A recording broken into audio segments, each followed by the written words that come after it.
Okay guys, in today's lesson we're going to look at dot plots and stem and leaf plots and what these look like to construct, and then there's some questions set at the end of the slideshow from the textbook for you to complete.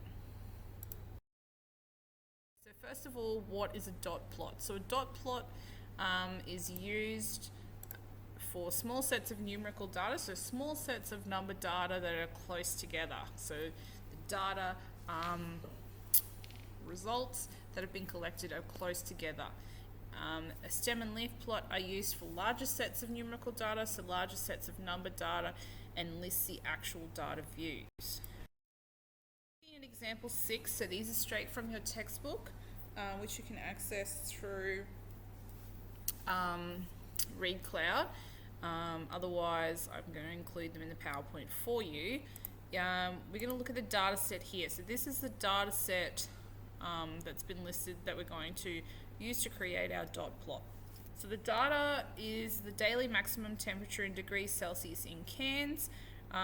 In July was recorded for 15 days. So 15 days means that we should have 15 different numbers.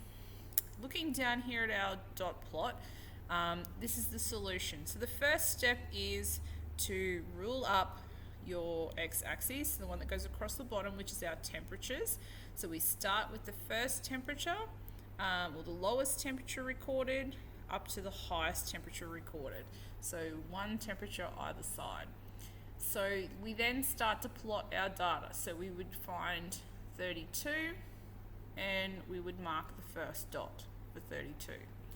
30, mark your first dot.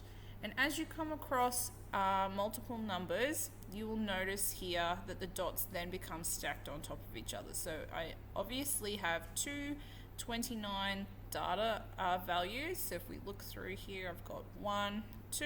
So that means that you would have 1, 2 dots arranged one on top of the other.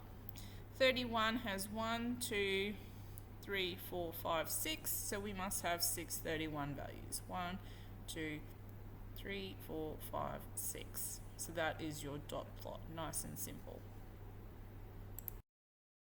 Alright, so here are your questions that you're going to complete. So from chapter 8 of the textbook, I will pop these into OneNote as well as the PDF of the textbook for you, if that's easier for you to access. And you're going to complete these 3 questions. I've also attached some graph paper if you wish to print out some graph paper, otherwise you should just be able to do it in your notebook. Okay, so moving on, this is our example of our stem and leaf plots. So stem and leaf plots can be a little bit trickier than our dot plots, so you may just need to take your time and work through the example so that you can get an understanding of how to do these. So similar to our dot plots, we have a data set. So our data set here lists all of the values that we need to place onto our stem and leaf plots. So Sarah works for law enforcement and recorded the number of malicious property damage reports in the inner city each month over 3 years. So you're going to draw an ordered stem and leaf plot for this data.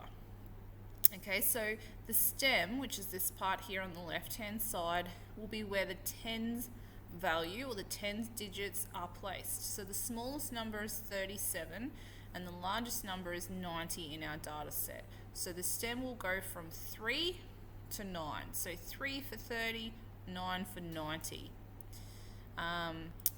The next job will be for you to then place the leaves on, so the leaf part of our stem and leaf plot. So the leaf will be the units, digits for each number in the data. This is called an unordered stem and leaf plot because the leaves are not in order.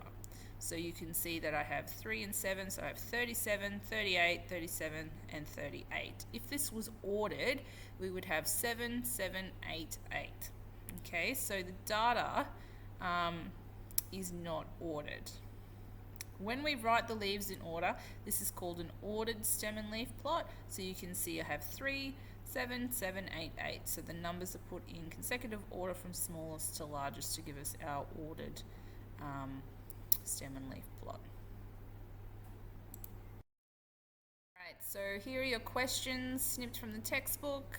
You've got your reference there if you wish to go and work from the PDF, and you've got 3 different data sets and then some questions to answer on each of them. So you would need to have a look at your stem and leaf plot to answer the questions based on where your data falls. So you can do these in your notebook, or alternatively you could use the graph paper again if you're able to print that out.